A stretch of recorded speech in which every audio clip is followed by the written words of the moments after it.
Kwaku Ananse was a very smart and intelligent man, yet cunning, who lived in a village called Asempaneye. The king of this village found himself in a predicament. His only son, who had to succeed him, died, and this man became very sad.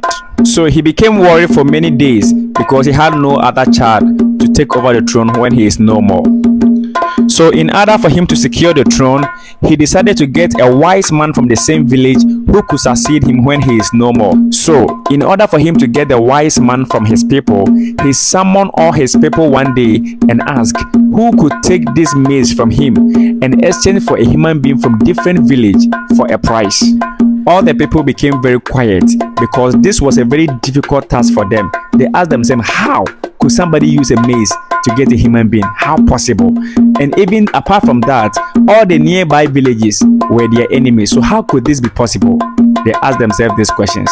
Immediately, Kwaku Ananse stepped forward and told the king, I can do it. It is possible. So give me the maize. So he took the maize and set off from the village into the nearby villages.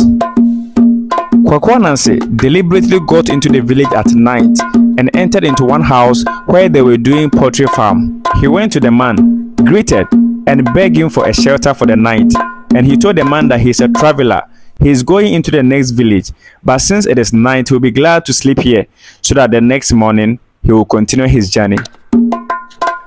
The man replied and said, I can give you a place to sleep, but what about your maize? Where are you going to put it? Then Kwaku Ananse immediately said, oh, don't worry about my maize. I can just leave it in your poultry farm so that the next morning I'll take it. But I want to sign a bond with you. If your flocks eat my maize the next morning, I'll take one cock. And the man agreed, so he went to sleep for the night. So when he woke up the next morning, he went into the poultry farm and the flocks had eaten his maize. So he took one cock and thanked the man and left that village into the next village. He walked for a very long distance into the next village and he deliberately got to the village at night as usual and he searched for the house where they were rearing sheep.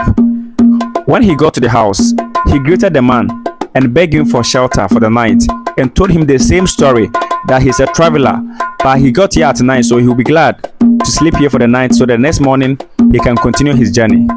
The man replied and said, I can give you a place to sleep, but what about your cock? I don't have any poultry farm, so where are you going to put the cock? Then Kwaku Ananse immediately said, oh, don't be worried about my cock. Since you have sheep here, I can just put it inside the cage so that the next morning I will take my own and continue my journey. But I want to sign a bond with you. If your sheep kill my cock the next morning, I will take the biggest and leave. The man agreed, so he went to sleep for the next morning. When he woke up the next morning, he immediately went inside the cage and the sheep were standing on the cock, lying dead in the cage. So he told the man and took the big sheep and left the village into the next village.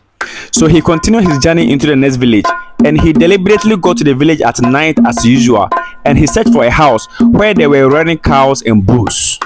So he went to the man, greeted and told him the same story that he is a traveler coming from a long distance. He got to this village at night, so he's looking for a place to sleep so that the next morning he can continue his journey.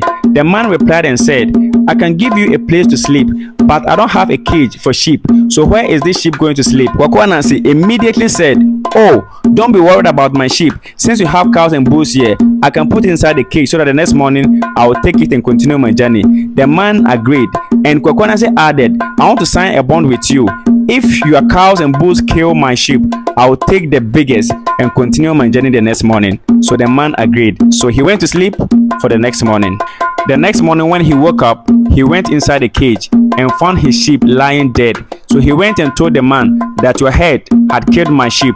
So he took the biggest bull and left the village into the next village. He went into the next village, but this time around, he arrived in the morning. So he met some family who were going to bury their dead body. He spoke with them that they should exchange the dead body with the bull. They agreed. So he collected the dead body and gave them the bull. And he set off into the next village. He walked for a very long distance into the next village. He deliberately got to the village at night as usual. And he searched for a house where there were so many children living there. He went to the man of the house, greeted and told him the same story, that he's a traveler. He got here in the night, so he's looking for a place to sleep so that the next morning he can continue his journey. The man replied and said, yes, I can give you a place to sleep, but I have only one bed. What about your child? Where is he going to sleep? Kwaku Ananse immediately said, oh, don't be worried about my child. Since we have so many children over here, he can just sleep among them. But there's one issue. He fasts a lot at night, but I have told him not to fast tonight. So you can tell your children that when he fasts, they can beat him. Kwaku Ananse told the man this because he knew that the body was already stinking, so that they don't suspect him. Kwaku Ananse added that your children can beat him, but if they beat him to death, the next morning, I will take the most handsome one to replace him. So the man agreed and they went to sleep. So the next morning, the dead body was indeed dead again. So Kwaku Ananse went to the man and complained, and the man had to condone to any agreement they had gone. So he collected the most handsome son and left the village into his own village.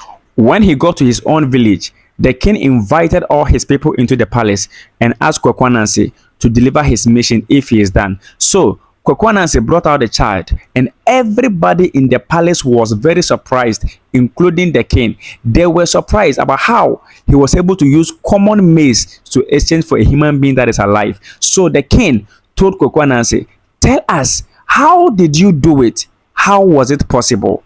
And then Kwaku Ananse narrated from A to Z about how he was able to convince all these people to exchange the maize for the human being. So everybody was happy for Kwaku Ananse. They played drums, they danced, they jubilated, and the king was so happy. So he divided his kingdom into three and gave one to Kwaku Ananse, and he named him the most wise person of that village.